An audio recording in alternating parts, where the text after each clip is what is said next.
Alright, so this is I'm going to do a video on my deck profile for Fire Emblem Cipher.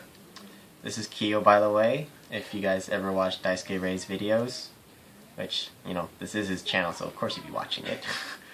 Alright, so I'm the bastard who runs the Inigo deck that Alex hates so much. And this is my version of the harem. So, starting off, I use 2 1-cost Inigos, just because I need 1 Lord out, and it's just nice to have an extra, like, crit and evade out there. And plus it gives Alex a chance to hit me, truth be told. Of course, run 4 of the promoted Inigos. I'll go over the effects later after this, so it's just a lot quicker. 3 Masked Hero Lucina. Why did I say Masked Hero? She ain't no Swordsman. She's a common rider, okay? Let her be a common rider. I use 3 of those. And then 3 of the really pretty Lucinas. Oh shit. Is that like Swordsman from the distant future? Yeah, Swordsman from the distant future. It's really pretty. Okay. Really pretty. Very pretty. Well, I mean, like, I'm just trying to ask because I'm Yeah. gonna have to freaking put the deck list in the Oh, yeah. description. 3 of the 1-cost Sumias. It's pretty nice. I just love the supports from the flyers and the movability. 3 promoted. Since most of my deck is consistent of flyers, her ability really helps out with the Inigos and just any other attacker in general. 3 Cherche, again with flyers, 30 support. It's awesome. I love their ability too to move anything on my field that hasn't done anything. 3 of the promoted Cherches.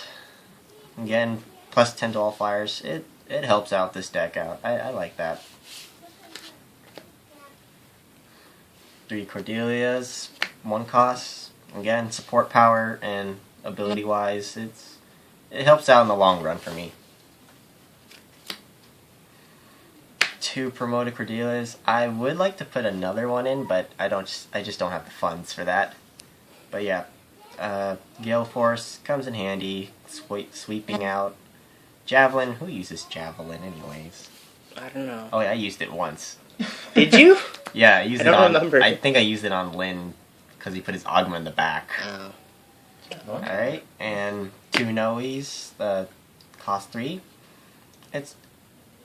I use mostly this card for long fights, especially if I have to ditch something early game, if I don't have anything to drop in the bond. I like using her to bring stuff back. An 80 power, range of 2, 1 and 2. It's not bad. Really not bad. Oh my god, shut up, Ari. Alright, and that is all the Awaken cards, so this is a... Finish the sentence, and then I'll pause it for a Alright. sec. Alright, yeah. So that's all the Awakening cards. This is a dual colored deck, and let's take a little break from that. Sorry about that. Girlfriend was kind of messaging me. Alright, back to the deck. I used 2 Lindas. It's good to have the range power, and I also like the draw ability in case, you know, I'm short on cards, and I rarely flip bonds as often as I like. So it's just, they're there, and they really help out in some scenarios, especially against Linde's Ogmas. Right, 2 Lenas. It's an attacking healer, which I really like. It's just, if I play a cost of 1, flip 1 heal, or not heal, but just bring 1 character back. And it's attacking, and with the support boost from my deck, it can be pretty mean. Of course, I run 2 Marias. I'll let you guys know why in a second, but it's just a regular healer. Her second ability is what makes her a little better than most other healers. So the reason why I have Marias is because I run the Minervas. I run 2 of the 1-cost Minervas. I used to run 3, but then I just never pull her out or use her, so I just swing with 2. So the Marias, she gives 10 to Minervas, and this Minerva, it's pretty sucks, but her ability is basically, if I have another flyer, she becomes a 40. When she attacks. Yeah, when she attacks, so it's not bad. Support skill-wise, I actually don't remember. I'm pretty sure it moves, regardless. Hopefully. Alright, 2 of the 4 cost Minerva's promoted. I used to run 3, but that was just a little too much because I rarely ever had a chance to have a second one. So it's plus 10 to all flyers and removes the Clearing the Skies ability, which is pretty annoying and helps my flyers last longer. And it's just a really nice powerhouse card because I usually crit against Marth and Croms. 3 of these rank 2 Sheetas. I know they suck, but in some cases they're actually really not bad, especially against Kevin's 4 Horseman deck, because I will kill all Cavaliers. Other than that, it's just support power and bond fodder. That's really much it. Alright. 2, what is it? This is S, right? Yeah. Yeah. Again, this is just support power. I've actually never used her on the field. It's support power and bond fodder, really. Alright, same with this one's Catria, right? Yeah. Yeah. Again, same thing with S. Support power and bond fodder. And then 2 Pallas, of course, just to finish it off. Make it nice. Again, bond power and support power. And that is the deck list, so I'll just go over a few things why I have them all. So we all know Inigo, he gains 10 when he attacks if there's another female character on the field. I like it, you know, a 50 power lord. Not that many who can do that.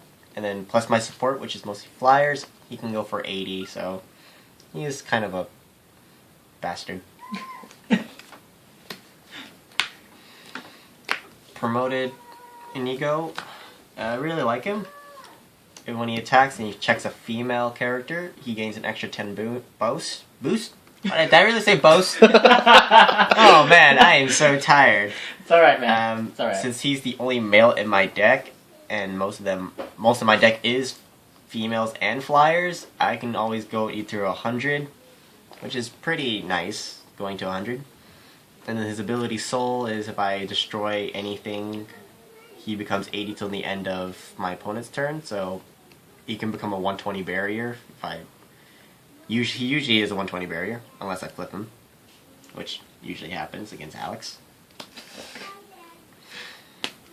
Mass Swordsman Lucina, it's she goes, first ability is what? She gets to be called Marth as well. Yeah.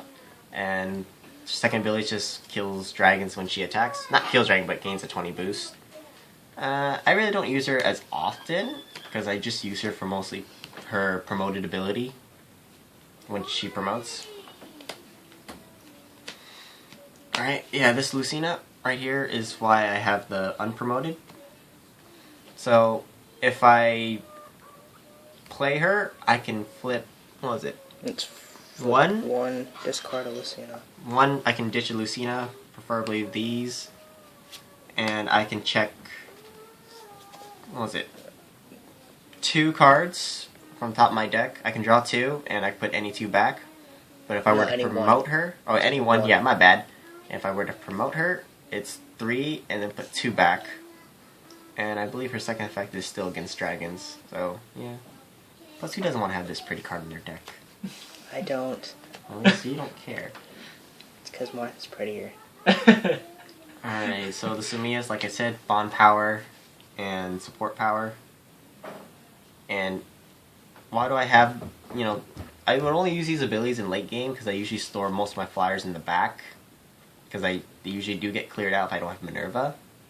So I usually drop one in the end game, just move everything to the front one by one. Promoted Sumia, when she class changes, whenever she does a check for a flyer, she gives it additional 10. So essentially, it's a 40 support power for every flyer I get.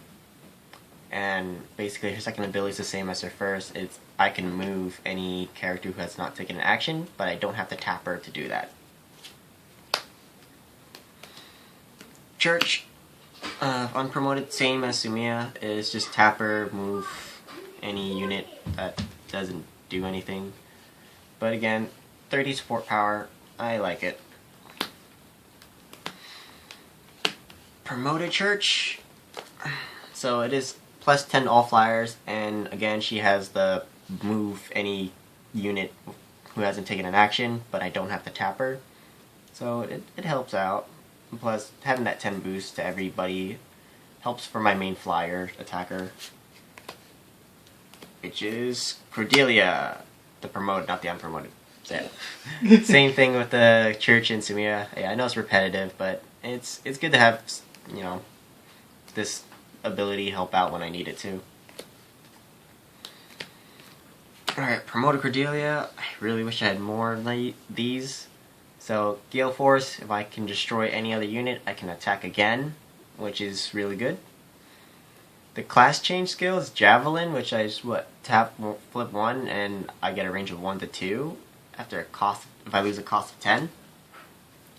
But I just use it for Gale Force to sweep and hit the Lord multiple times, because I believe hitting a Lord counts as destroying it if they take an orb. And if I have Cherche and Minerva, she's a 70. You don't want to. Most people kill her, especially you, Zach. Right. Again, the Nallies.